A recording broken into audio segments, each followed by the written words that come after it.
Hey guys, what's up? It's been a while since I've last posted a video, and the reason why is because I've just had bottom surgery. And to be honest, I've just been really overwhelmed. I've been really tired doing anything that takes work. But I do want to share how the recovery has been like, what being in the hospital was like, and so on. So, jumping right in with a basic overview of the surgery, what abdominal phalloplasty is, feel free to skip around if you already know the basics, especially because I've already talked about this on my channel a lot. For those of you who may not know, I've already had stage 1 of bottom surgery back in May, and that was just a full metoidioplasty with UL. Now, the way my surgeon stages things is he does meta first and then phallo after, with stage 3 being the urethral hookup. And so this was actually stage 2, it was the creation of the actual phallus, but the two urethras, of course, haven't been hooked up so far.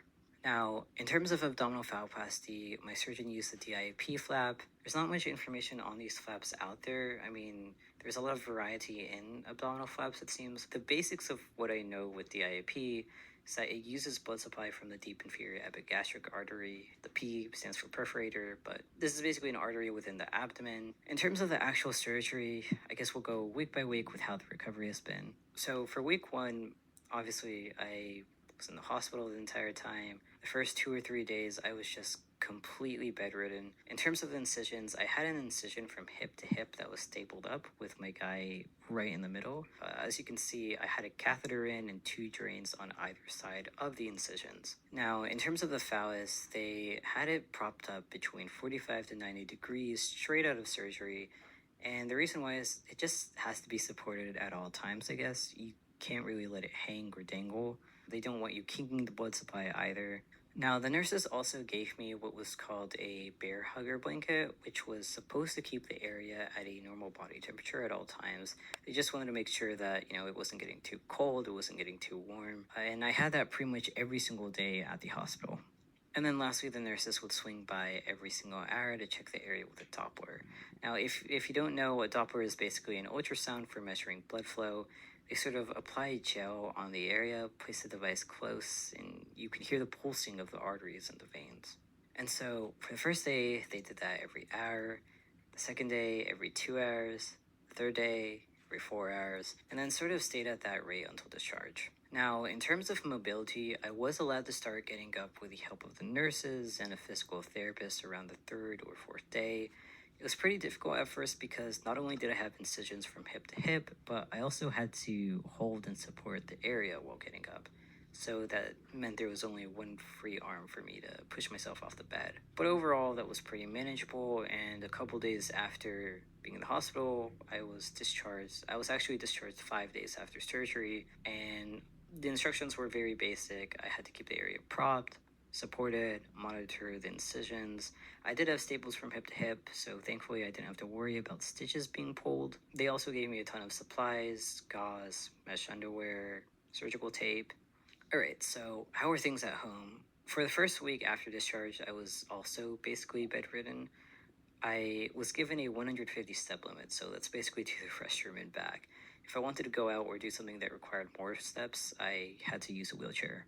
Now, in terms of showering, I couldn't until I had my drains out, so I was mostly taking sponge baths or using body wipes to clean myself up, and I had to keep doing that until I could get the drains and Foley catheter removed, which I did at 1 week post-op. But the staples themselves stayed in until 2 to 3 weeks. I got half the staples out at 2 weeks and the other half at 3.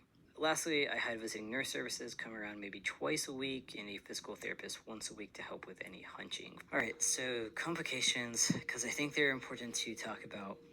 I did end up somewhat having a complication, which was the skin graft that was used on my guy just did not completely take. Basically, my surgeon had to use a skin graft to close the phallus completely during surgery, and the reason why is because without it, things would have been too tight. And the graft just did not integrate with my body very well. Some of it started opening, unfortunately. And to be honest, it really mentally freaked me out. I've had maybe 4 surgeries so far. I've never had to deal with wound separation in any of those surgeries. And in fact, I kind of explicitly chose surgical techniques that I thought would help me avoid things like core because I'm just not great with that stuff. So to see for the first time ever my body just not heal well was really terrifying, and I didn't know how long it would take to recover. Now, in terms of the timeline of the wound, the first week, the week of surgery, it was fine. Second week, it began opening. By the end of the second week, it kind of peaked in terms of how much it opened. And the third week, it started healing. I'm now 3.5 weeks post-op, and the healing has really started to accelerate. I expect it to be completely closed by around 5 to 6 weeks post-op. Now, another complication, there was also a moment where the urethra had slightly started opening. This was around the second week when the actual skin graft was opening, and my surgeon actually had to suture it in the office itself. And it's kind of trippy because he made me hold it up for him as he sutured things. It was a bit of an unsettling experience. But it seems like things are now fine. As far as dressings go, I was told to apply wet to dry dressings over the skin graft so that it could sort of mechanically debride the area as it healed. Now, one last complication that I've sort of been having, I'm not sure if this is really technically considered a complication. I've had very slight necrosis at the tip, and apparently this is just super common. Hasn't really been that big of a deal, and I think it'll just take some extra time to heal.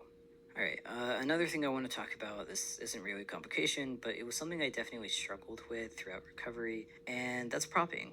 And the reason why I was struggling was because, you have to keep the area supported and propped up around 45 to 30 degrees usually. It just makes it really difficult to go out in public because it creates a super visible bulge. Even when angling things 15 degrees downward, because of the length of my guy, which is around 6.5 to 7 inches. It would often curve a bit or, be pressed up against the seams of the crotch area. It was just really difficult to deal with overall. I hated going out. Even things like, going down the hallway to the restroom was, I had to pray no one saw me. But now at 3 weeks post-op, I've been cleared to dangle here and there a bit, and I'm also allowed to prop in different positions. My step limit has also been lifted, so no longer under 150. Alright, switching over to sensation. Honestly, I'm still really early in recovery. For my last surgery, it took me 7 months or so before I regained full sensation in the abdomen. And my surgeon did make sure that I really understood that I would likely only have sensation in the base of the phallus for this specific surgery. The most sensation I have is pressure-related sensation, and that just extends maybe 3 to 4 inches halfway up. Not completely to the tip yet. In terms of tactile sensation, I have very limited sensation on the right side for maybe a couple centimeters. In terms of temperature and pain, I have neither. Now, in terms of function, again, this was only the creation phase, so there's not yet any function. The Neourethra was created, but it wasn't hooked up yet. So right now I have the meta that hasn't been buried, and then I also have the full-length phallus with the Neourethra.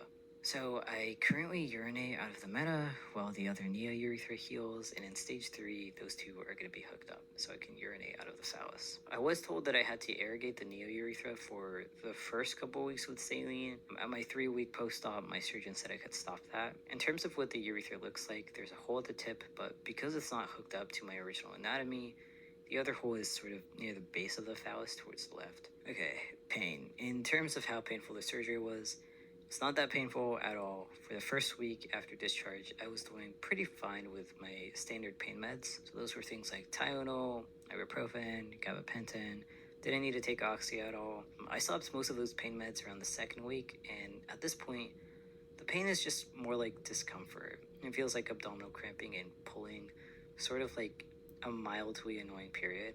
What did cause me the most pain throughout this sort of procedure was, 1, the catheter being removed, and 2, the staples being removed. The staples were really the worst. I actually didn't go into that appointment taking any pain meds, but I think my skin was growing over some of the staples because it sort of ripped. It wasn't too bad a rip, but it was bleeding a bit when the staples were coming out. In the second appointment, I took ibuprofen, and that seemed to help a bit. So that's about it for bottom surgery stage 2.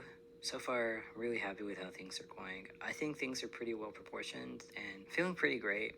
My next steps are probably a urethral hookup, a gynsplasty, implants, and maybe the rod or the pump. Yeah, that's about it. I hope this helps anyone who has abdominal phalloplasty.